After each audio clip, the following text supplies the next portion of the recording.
Good morning friend, welcome to my channel family ব্লগে সবাইকে স্বাগতম। দেখো আমি তোমাদের জন্য আবার একটি রেসিপি নিয়ে চলে এসেছি। সিমের দানা আজকে দিয়ে চিংড়ি মাছ দিয়ে করে দেখাচ্ছি। দেখো আমি প্রথমে সিমের দানাটা ভিজিয়ে জলে ভিজিয়ে দানাগুলো চোকলাগুলো আমি ছাড়িয়ে নিয়েছি। দেখো আমার চোকলা ছাড়ানো হয়ে গেছে। আর নিয়েছি কী কী, দেখো চিংড়ি মাছ নিয়েছি, আলু কুচিয়ে নিয়েছি, টমেটো ধনেপাতা আর লঙ্কা চিড়ে নিয়েছি। দেখো আমি প্রথমে কড়াইতে তেল দিয়ে আলুটা ভেজে নেব নুন হলুদ দিয়ে। আমাদের শীতকালে সিম তো খেয়েই থাকি প্রচুর, আর শীতের শেষে এই সময়টা সিমের দানা ওঠে, বাজারে পাওয়া যায়, সত্যি খেতে অসাধারণ। একবার চিংড়ি মাছ দিয়ে তোমরা করে খেয়ে দেখো, খুবই ভালো লাগবে। দেখো আমি নুন হলুদ দিয়ে আমি চিংড়ি মাছটা ভেজে নিচ্ছি। এবার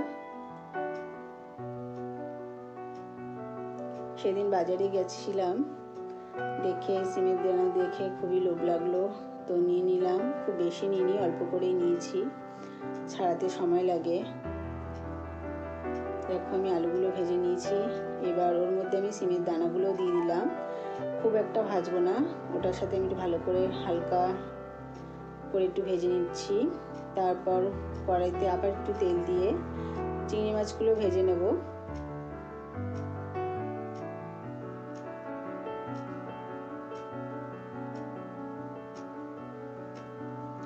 দেখো আমি চিংড়ি মাছগুলো খুব কড়া করে ভাজবো না, হালকা করেই ভাজবো।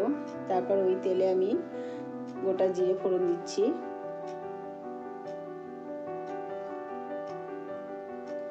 গোটা জিরে দিয়ে আমি এবার জিরের গুঁড়ো, হলুদ গুঁড়ো, লঙ্কার গুঁড়ো,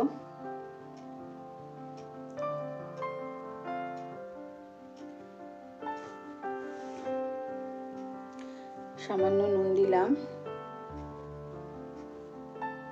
নুনটা তোমরা স্বাদ অনুযায়ী দেবে। হলুদ গুঁড়ো দিলাম, নুন দিয়ে দিলাম, এবার লঙ্কার গুঁড়োটাও দিয়ে দিলাম। আর কিছুই দরকার নেই। এবার একটু ভাজা ভাজা করছি। আর তোমরা এই সময়টা গ্যাসটা খুব কমিয়ে দেবে। এবার টমেটো কুচি দিয়ে দিচ্ছি। দেখো টমেটো আর মশলাটা ভালো করে একটু কষিয়ে নেব। তারপর চেরা কাঁচা লঙ্কাগুলো দিয়ে দিলাম।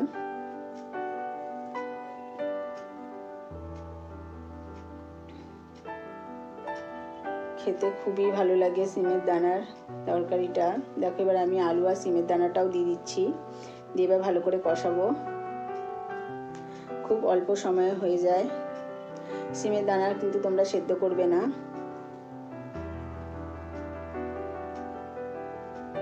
কড়াইতে আলুর সাথে ভেজে নেবে, নরম হয়ে যাবে। দেখো আমি সব দিয়ে কষিয়ে নিলাম। তারপরে আমি চিংড়ি মাছগুলো দিয়ে দিলাম। চিংড়ি মাছটা দেওয়ার পর আমি একটু ভালো করে আবার কষিয়ে নেব। দেখো আমার কষানো হয়ে যাচ্ছে।